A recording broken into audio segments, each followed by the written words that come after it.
नमस्कार, मैं हूं शुभेंदु सिंह और आप देख रहे हैं यूपी उत्तराखंड का सबसे भरोसेमंद चैनल इंडिया न्यूज। और विधानसभा चुनाव के बीच बुधवार को संत रविदास जयंती मनाई जा रही है। उत्तर प्रदेश में संत रविदास का राजनीतिकरण भी होता नजर आ रहा है। उत्तर प्रदेश और पंजाब में विधानसभा चुनाव होने के कारण संत रविदास महाराज की जयंती इस बार सियासी दिग्गजों के लिए भी महत्वपूर्ण हो चुकी है। कांग्रेस और बीजेपी दोनों दलित वोट साधने के लिए वाराणसी के सीर गोवर्धन स्थित संत रविदास महाराज की जन्मस्थली पर पहुंच रहे हैं। राजनीतिक पार्टियां इस दिन को मेगा इवेंट बनाने में जुटी हैं। बुधवार को सुबह संत शिरोमणि के दर पर सबसे पहले पंजाब के मुख्यमंत्री चरणजीत सिंह चन्नी पहुंचे। उन्होंने संत रविदास महाराज के मंदिर में मत्था टेका और इसके बाद संत निरंजन दास का आशीर्वाद लेकर उन्होंने सदगुरु महाराज के अनुयायियों से अमृतवाणी सुनी। इससे पहले उन्होंने श्रीकाशी विश्वनाथ के दरबार में हाजिरी लगाई और इसके अलावा मुख्यमंत्री योगी भी कुछ देर में रविदास मंदिर पहुंचेंगे। दोपहर को राहुल प्रियंका गांधी भी पहुंच रहे हैं। आम आदमी पार्टी के राज्यसभा सांसद संजय सिंह सहित कई अन्य राजनीतिक हस्तियां भी आज सीर गोवर्धन पर पहुंचेंगे। और आपको बताते चलें कि यूपी में 7 चरणों में चुनाव संपन्न कराए जा रहे हैं और वाराणसी में 7वें चरण में मतदान होना है, जिसके नतीजे 10 मार्च को सामने आएंगे। और ऐसे में सियासी पार्टियां कहीं से भी कोई कोर कसर नहीं छोड़ देना चाहती हैं। इसी का जीता जागता ये नमूना है कि रविदास जयंती को मेगा इवेंट के रूप में तब्दील किया जा रहा है। तो यहां राहुल प्रियंका भी रविदास मंदिर में माथा टेकेंगे और अलग अलग राजनीतिक दलों को लेकर के यहां तैयारियां भी हैं, दिग्गजों का जमावड़ा भी है। और रविदास जयंती पर हर कोई अपने आप को पिछड़ा वर्ग का हितैषी मानने की और बताने की कोशिश कर रहा है।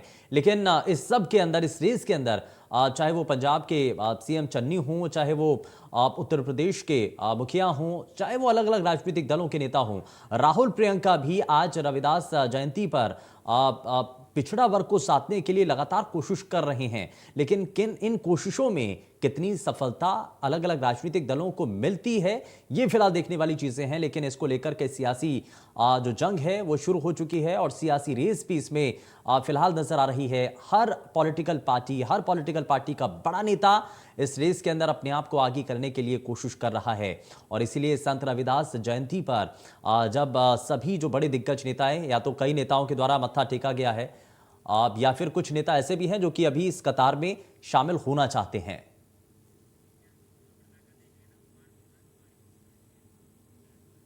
और चलिए जरा जल्दी से आगे बढ़ते हैं। इस बीच हमारे साथ कुछ खास मेहमान कार्यक्रम में जुड़ चुके हैं। आपको सबसे पहले उनसे मिलवा देते हैं। कांग्रेस पार्टी से प्रवक्ता अभिमन्यु त्यागी कार्यक्रम में जुड़ चुके हैं।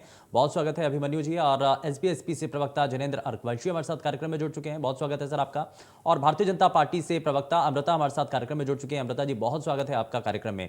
लेकिन शुरुआत अमृता जी आपसे ही कर रहा हूं, क्योंकि यहाँ इस रेस को लेकर के जो सियासी रेस इस वक्त शुरू हुई है, जिसके अंदर हर कोई अपने आप को पिछड़ा वर्ग का हितैषी बताने की कोशिश कर रहा है। संत रविदास जयंती पर चाहे कोई भी पॉलिटिकल पार्टी हो, जब ये कहा जा रहा है कि आप इसमें शामिल हो रहे हैं, पॉलिटिकल पार्टी इसमें अपना तस्वीर दिखाने की कोशिश कर रहे हैं, नेता अपने आप को इससे अलग नहीं मान करके चल रहे हैं और इसलिए माथा टेकने के लिए मंदिरों में पहुंच रहे हैं, तो क्या आप देख रहे हैं इसमें? क्या सियासी रेस है इसमें और किस वर्ग का खास समर्थन? क्योंकि पॉलिटिकल पार्टी इसमें सभी वर्गों को अपने साथ लेकर के देख रही हैं, तो बीजेपी का क्या सपोर्ट इस तरीके से इस वर्ग के जरिए आपको मिल रहा है बीजेपी को? नमस्कार।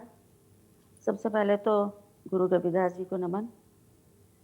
अभी आपने कहा कि सभी पार्टी इस पे इस बार पहुंच रही हैं। मैं अपनी भारतीय जनता पार्टी के बारे में बात करूंगी। पहले भी हमारे प्रधानमंत्री गए हैं, ये इनके लिए पहली बार नहीं है। और दूसरी बात यह है कि दलित समाज के लिए जो हमारी भारतीय जनता पार्टी ने किया, हमारा जो कहना है कि सबका साथ सबका विकास, एक अंतिम छोर पे जो खड़ा हुआ है दलित, उसकी तरफ हमारी पार्टी ने हाथ बढ़ाया। और पूरे 5 साल में जितनी भी हमारी योजनाएं थी वो दलित समाज के लिए गई, चाहे वो शौचालय हो, चाहे वो आवास बनाने का हो, क्योंकि उन्हीं को टारगेट किया गया, उन्हीं को रखा गया। हाँ। जो वंचित था, जिनके हाँ। पास नहीं था, उसमें नॉर्म्स भी यही थे कि जिसके पास नहीं है उनको पहले मिले। तो एक तरह से हमारी पार्टी ने दलित की तरफ हमेशा अपना हाथ रखा है। ठीक है। तो अगर हमारी पार्टी जाती है तो उसमें कोई अतिशयोक्ति वाली बात नहीं है। मैं खुद हाँ, दलित समाज से आती हूँ, हाँ, मैं दलित समाज में बैठती हूँ। हाँ। आज दलित समाज पूरी तरह से भारतीय जनता पार्टी के साथ है, क्योंकि जो नहीं दो तो जितना दो उत्थान दलित समाज का होना चाहिए था, क्या वो हो पाया है? मैं इसी सवाल के साथ थोड़ा हुआ है। थोड़ा सा आगे बढ़ता हूं मैं। ठीक है, मैं वापस लौटता हूं अमृता जी आपके पास, लेकिन हमारे साथ अभिमन्यु त्यागी भी लगातार कार्यक्रम में हैं। अभिमन्यु जी, अब सवाल तो ये है कि जब मौजूदा वक्त में भारतीय जनता पार्टी की प्रवक्ता ये कह रही हैं कि दलित वर्ग का सम्मान करने के लिए, उनको आगे बढ़ाने के लिए उनकी द्वारा जो कोशिशें की गई हैं वो नजर आ रही हैं, लेकिन क्या विपक्षी खेमे को नजर आ रही हैं? देखिए, सबसे पहले तो रविदास जयंती की शुभकामनाएं आप सबको। और मैं जो बताने जा रहा हूं वो बात यह है कि कांग्रेस पार्टी के नेता रहे हैं, बहुत सीनियर नेता रहे हैं जगजीवन राम जी। आपने 1934 में रविदास महासभा की स्थापना कलकत्ता में की और सबसे पहली बार रविदास जयंती मनाई कलकत्ता में। आप डिप्टी पीएम भी रहे, आपकी बेटी जो मीरा कुमार है वो स्पीकर भी थी। इसके अलावा कांग्रेस पार्टी ने जिस तरह से अनुसूचित जाति विभाग होता है पार्टी में प्रकोष्ठ, ऐसी रविदास महासभा एक प्रकोष्ठ भी बनाया हुआ है। संजय कटारिया जी उसके प्रदेश अध्यक्ष हैं। हम बात कहना चाह रहे हैं समानता की, एकता की, भाईचारा की। वो सब जो बातें हैं वो भारत ऋषियों का, संतों का देश रहा है। यहाँ बड़े बड़े ऋषि और संत पैदा हुए हैं। संत सर ये बताइए ना कि दलितों के लिए यहाँ रहा कांग्रेस है पार्टी जी। ने क्या किया है? जी, और अगर मैं आप उसी पे ये आ कह रहा रहे हूँ। हैं कि संत दलितों के देश की शिरोमणि कांग्रेस पार्टी है, तो जी, क्यों वोट बैंक जी, जी। आपको क्यों नहीं वोट करते हैं फिर? क्यों आपको समर्थन नहीं मिलता है फिर? मैं यही बात कहने जा रहा हूं आपसे, यही बात पे आ रहा था मैं कि संत शिरोमणि रविदास जयंती, जी की जयंती है, उस पर जो हम लोग चल रहे हैं।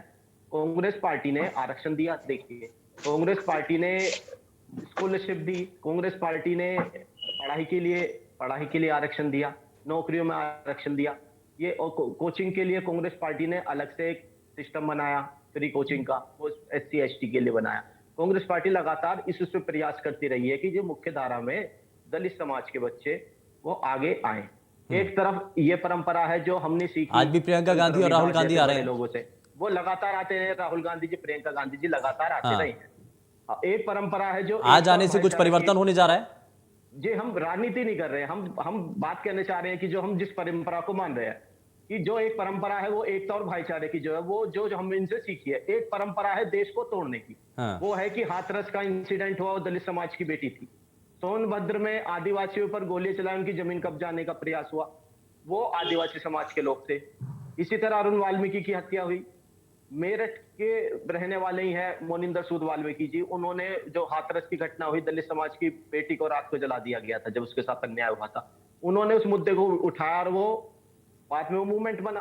कांग्रेस पार्टी लगातार इस प्रयास में रहती है कि जो पीड़ित है, जो शोषित है, जो गरीब है, वो मुख्य धारा में चलिए आए। ठीक है, देखिए आप ये इनकी कह रहे हैं सरकार में कि क्या काम हुआ। गरीब, शोषित, वंचित एनसीआरबी का वर्ग के आंकड़ा लिए है कांग्रेस पार्टी ने दलित। लड़ाई लड़ी है। मैं जरा एक और इसका बात इसका बताने जवाब जा रहा लूंगा, हूं। जो कई सवाल आपने खड़े किए हैं। एक बात तो रह जिन गई। हाँ, एनसीआरबी का आंकड़ा है 11,900 मामले दलितों के खिलाफ अत्याचार के उत्तर प्रदेश सरकार के हैं। हाँ, इसके अलावा आप देखिए कि कहीं बारात नहीं चढ़ने दी जाती दलित समाज की, वो सब उत्तर प्रदेश में हो रहा है ये सब हाँ। काम।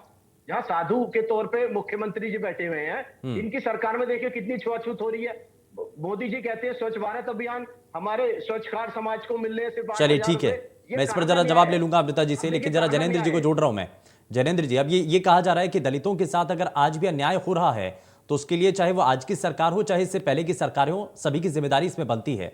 लेकिन सवाल यहां पर यह है कि मौजूदा वक्त की सरकार ने जो उत्थान के काम, जो भारतीय जनता पार्टी की प्रवक्ता कह रही हैं, जो दावा कर रही हैं कि हमने ये काम किए और इससे बहुत हद तक जो दलित वर्ग है उनके लिए काम किया गया, क्या वाकई में वो नजर आता है? नमस्कार सभी को संत शिरोमणि रविदास जी की जयंती की शुभकामनाएं। जहां तक कार्य की बात है तो शुभेंदु भाई मैं बता दूं कि ऐसा कोई विशेष कार्य भाजपा सरकार के द्वारा नहीं किया गया है जिससे कि दलितों का, पिछड़ों का आगे बढ़ने का रास्ता साफ हो। आप कोई सी भी इनकी योजना उठा लीजिए, चाहे वो सिलेंडर बांटने की हो, सबसे ज्यादा दलितों और पिछड़ों में ही बांटे गए, उनकी स्थिति खराब थी तो वो दोबारा सिलेंडर ही नहीं भरवा पाए। चाहे इनका स्वच्छ भारत मिशन हो, आज भी आप दलितों और पिछड़ों की जो कॉलोनियां शहरों के अंदर या गांव में बनी होती हैं, वहां पे आप स्वच्छता देखना चाहेंगे तो आपको स्वच्छता नहीं दिखाई देगी। कोई उसका कारण नजर नहीं आता। क्यों? आप चाहे यहाँ पे पानी की बात कर लीजिए, आज भी जो दलित बस्तियां हैं या पिछड़ी बस्तियां हैं, उनमें एक नलकूप लगा दिया जाता है गांव के बाहर, वहां से वो पानी भर के लाते हैं। हाथरस और उन्नाव की घटनाएं हमारे भाई ने पहले ही जिक्र कर दिया है, लेकिन मैं बताना चाहूंगा कि हाथरस वाले कांड में तो दलित बेटी को सुबह के 4 बजे 3 बजे, जबकि हिंदू मान्यता में ऐसा नहीं होता है, तेल डाल के जला दिया गया था। हिंदू मान्यता में रात को अंतिम संस्कार नहीं किया जाता है। उसके अलावा जो एक आंकड़ा जो एनसीआर भी जारी करती है, उसमें जो पूरे देश की दलितों के प्रति अत्याचार होने की घटनाएं हैं, उसका 25% यही उत्तर प्रदेश में होता है। 2019 में 11,900, 2020 में लगभग 12,000 से थोड़ी सी ज्यादा 12,714 घटनाएं हुई। तो मेरा कहने का मतलब है कि लोग इस चीज के ऊपर ध्यान नहीं दे रहे हैं कि कितनी बार पहले भाजपा ने दलितों के प्रति या पिछड़ों के प्रति नहीं, सवाल इसमें सिर्फ मौजूदा सम्मान वक्त करने की के लिए सरकार किया पर है, गया। इससे पहले भी दलितों के ऊपर अत्याचार होते थे, उनका भी जिक्र होगा क्या? नहीं, जो सरकार अभी पिछले 4.5 साल से है, चुनाव में जाने वाली है, हम उसकी बात करेंगे। पिछली सरकारों को जनता ने ठीक उनका है, जरा रास्ता दिखा ठीक दिया, है। चाहे वो सपा ये हो, ये बसपा हो, कांग्रेस हो, भाजपा हो। पहले जब वो काम नहीं किया तो उन्होंने रास्ता दिखा दिया, उन्हें सत्ता से दूर कर दिया। क्यों? क्योंकि उन्हें लगता था कि हमारी स्थिति समाज में इस सरकार के रहते हुए बेहतर नहीं हो सकती है। हाँ। और ये बात भाजपा पे भी लागू होती है, बल्कि भाजपा के राज में तो और भी ज्यादा चीजें बढ़ गई हैं, चाहे वो हत्या के मामले हो दलितों के, चाहे उनको घोड़ी पे न चढ़ने देना हो, चाहे उनको अंतिम संस्कार के लिए भी घर चलिए, के मैं सामने से किसी के ठीक है, मैं गांव में वापस से नहीं वापस गुजर लौटता हूं सकते हैं। जैनेंद्र जी।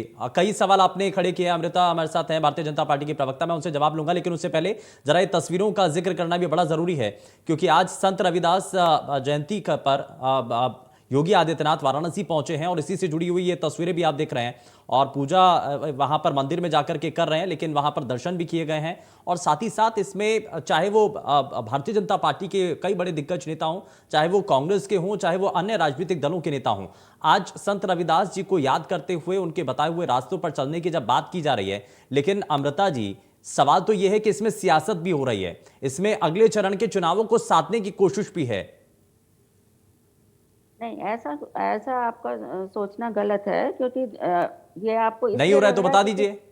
क्योंकि जब चुनाव है इसलिए आपको लग रहा है, अदरवाइज वैसे भी लोग जाते ही होंगे। मैं ये नहीं कहती कि कोई नहीं जाता होगा, हाँ। क्योंकि हम लोग इसको बहुत बड़े पर्व की तरह बनाते हैं, बाकायदा झांकियां निकाली ये तो जाती हैं। कांग्रेस पार्टी भी कर रही है, तमाम दूसरे राजनीतिक दल भी कर रहे हैं। मैं वापस लौटता नहीं, हूं, जरा ये तस्वीरें भी देख रहे हैं, मैंने योगी आदित्यनाथ जो संत रविदास जयंती पर वाराणसी में पहुंचे हैं, और ऐसे में एक मंदिर में पहुंचे हुए हैं, वहां पर माथा टेका उन्होंने, और जाहिर तौर पर इसको लेकर के एक संदेश देने की भी कोशिश की जा रही है कि दलित वर्ग के साथ में भारतीय जनता पार्टी इस वक्त है।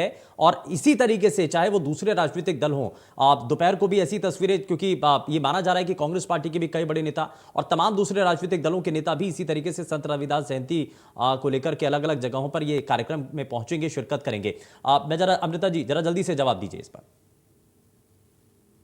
मैं फिर से करिए, हमने कहा, हमने से मेरा मतलब था कि हम दलित समाज के लोग इसको बहुत अच्छी तरह से बनाते हैं, क्योंकि ये हमारे आदर्श हैं।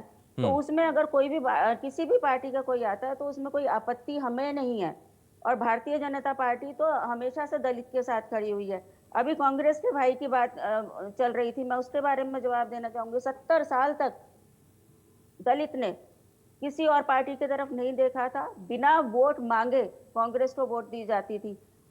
तब भी कांग्रेस ने अभी जगजीवन राम जी की बात कही, वो तो प्रधानमंत्री तक नहीं बनने दिया गया, उसके बारे में ये क्या कहेंगे उनको।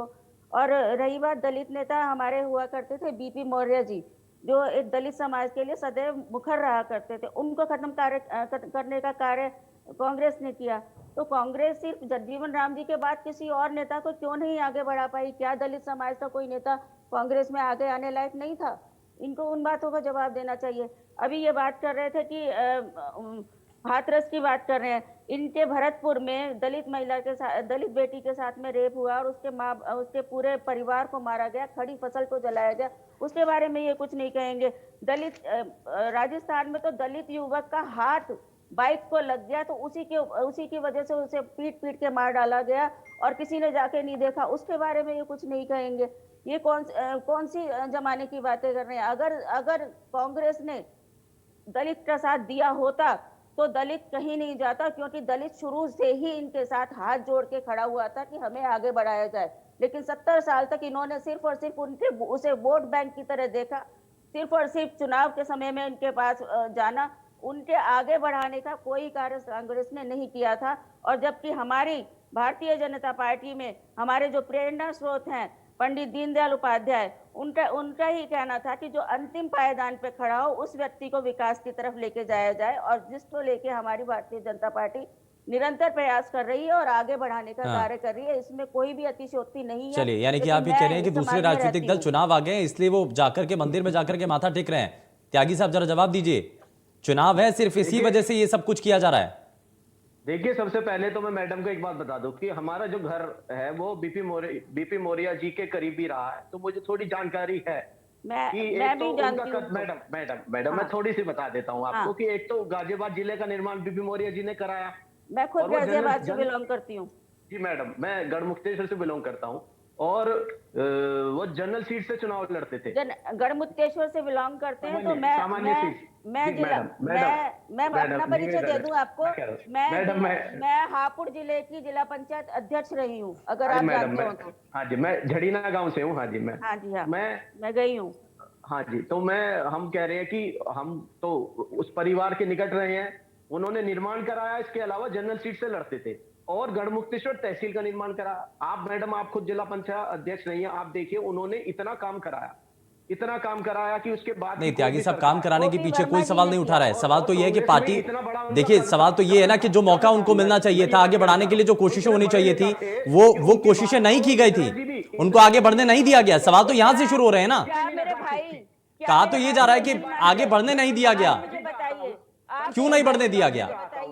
मैं संत रविदास जी पे आता हूँ। प्रधानमंत्री बनने लायक नहीं थे। मैडम, मैं संत रविदास जी के उनके बारे में, उनके दर्शन के बारे में बात करना चाह रहा हूँ कि राम और कृष्ण परंपरा के वो बातें करते थे, उनके कवि थे, उनके बारे में उनकी रचना आज भी जो है वो गीतों में लिखी जाती है, पूजा के उसमें इस्तेमाल होती है कि उन्होंने भाईचारा, एकता, छुआछूत के विरुद्ध काम करा। वहां उनके दरबार में जो कोई साधु संत भी आ गया तो वो नंगे पांव नहीं गया, उन्होंने उसको जूती दी। नहीं, लेकिन कांग्रेस पार्टी ने क्या आगे बढ़ने दिया अपने नेताओं को? मन चंगा कटौती में गंगा, हाँ, ये आरोप लग रहा है ना कि कुछ चुनिंदा नेताओं को ही आगे बढ़ने दिया गया। प्रधानमंत्री आप देखिए 80 लाख का सूट पहनते हैं। चलिए, वही बातें करने लगे। ठीक है, समय थोड़ा सा कम है, माफी के साथ रोक रहा हूं। बहुत शुक्रिया सभी खास मेहमानों का कार्यक्रम में जुड़ने के लिए, अपना कीमती समय देने के लिए। और यहाँ वक्त हो चला है एक छोटे से ब्रेक का।